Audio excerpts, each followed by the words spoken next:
afternoon and welcome to the May edition of Tiger Times with Dr. Nichols. It's been a couple of months since we've been with you. The last Tiger Times edition was in February. It's been a whirlwind spring, and frankly it's been a whirlwind inaugural campaign here in Cuyahoga Falls. Very successful campaign, yet we still have lots and lots of irons in the fire. So let me bring you up to speed since February. In March, the voters of the district supported our school system, supported our kids by passing a 4.75 mil renewal levy by a margin of 63%. And we are very, very appreciative of our community's support. As a result of that, we have the wherewithal to implement all-day kindergarten. So we will add 7 new positions to our team. They are all-day kindergarten positions throughout the district, and those will likely be filled by friendly faces that we have on our team currently. That may or may not open some other positions throughout our district, and we'll evaluate each one of those positions as they come available in terms of replacement and need to replace or not. Why did we implement all-day kindergarten? Well, quite frankly, it is a result of this United States movement to the Common Core and the implementation of the Common Core. The Common Core is much more rigorous than what we've experienced in the past.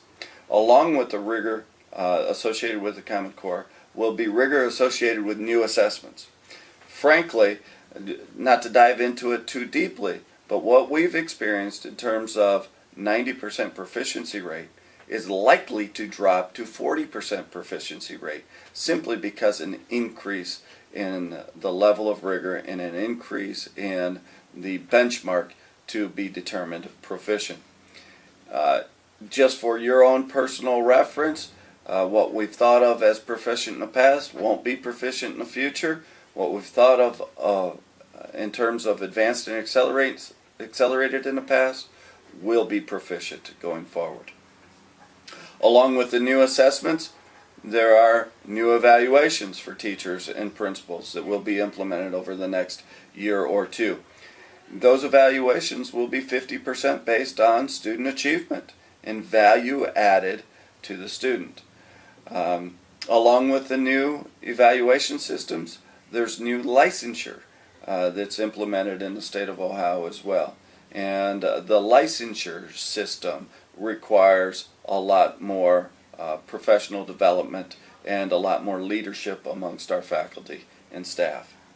And lastly, there'll be a new report card, local report card that will come to your homes and upon which the school district and the schools in the district will be judged. There will be more on the report card as we move closer to the implementation of that new report card that will be based on 4 pillars and will come with a A, B, C, D, F grading scale. Again, there's more to come on that. In April, we started the budgeting process for next school year and fiscal year 13. In the budgeting process, our interim treasurer, Jerry Zelinka, and I identified some revenue areas that needed to be reevaluated for the 5-year forecast.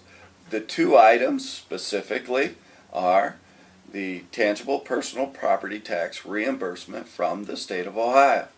That has been phased out in fiscal year 12, this fiscal year, and next fiscal year 13.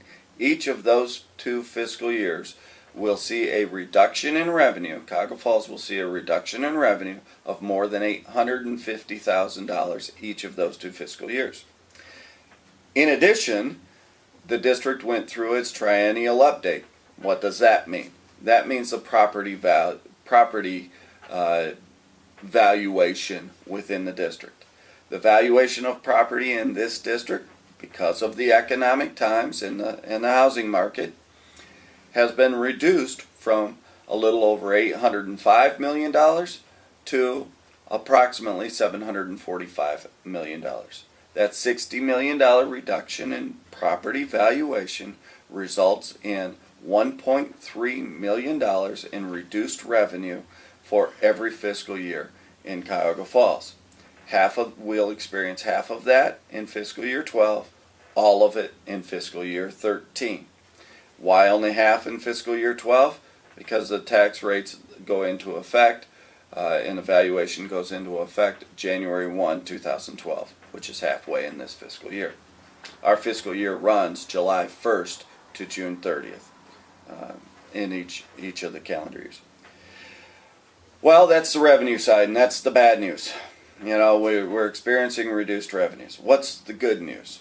Well, the good news is there's another side, and that's the expenditure side. On the expenditure side, our team has done a fantastic job. They've been great fiscal stewards of our taxpayers' money. And as a result, we are going to end fiscal year 12 in the black. Barely in the black, but we will end fiscal year 12 in the black. More details on the 5-year forecast, May 5-year forecast, will be presented May 14th at our board meeting by Mr. Zelenka, our interim treasurer. Also, speaking of treasurers, we've hired a new treasurer, Mr. David Hoskin. He will be joining us in June for up to 10 days to work specifically with Mr. Zelenka, our interim treasurer, and then we'll take over full-time July 1 of this year for the new fiscal year 13. We look forward to his addition to our team.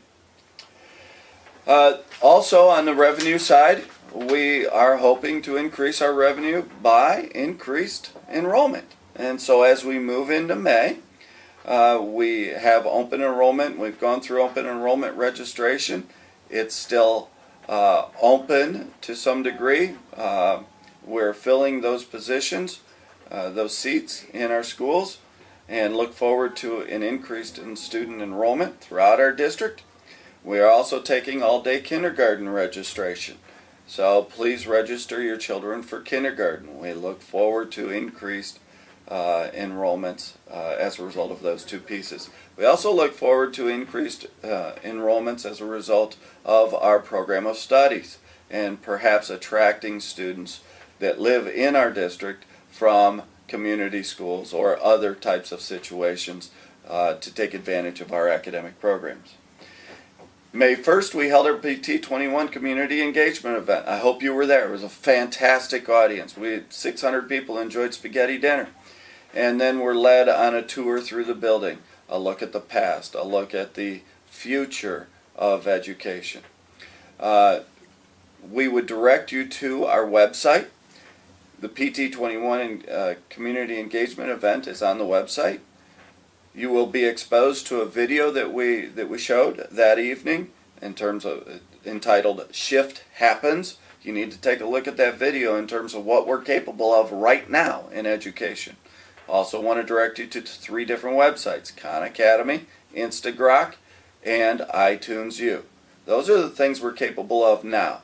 Now I beg the question, what will education look like in 10, 20, 50 years? Are we prepared? There are also survey questions that we have associated with the community engagement event on the web. They won't be up long, so we invite you to go to the web as soon as you can to fill out those survey questions. Well, May brings banquet season and scholarship season, and so it seems like on a regular basis we are at banquets and scholarships and enjoying the fruits of the labors of this year's senior class. Great senior class. They've been incredible. They've welcomed us with open arms, and we look forward to their graduation day, May 30th at 8 p.m. at Blossom Music Center. Have a great day.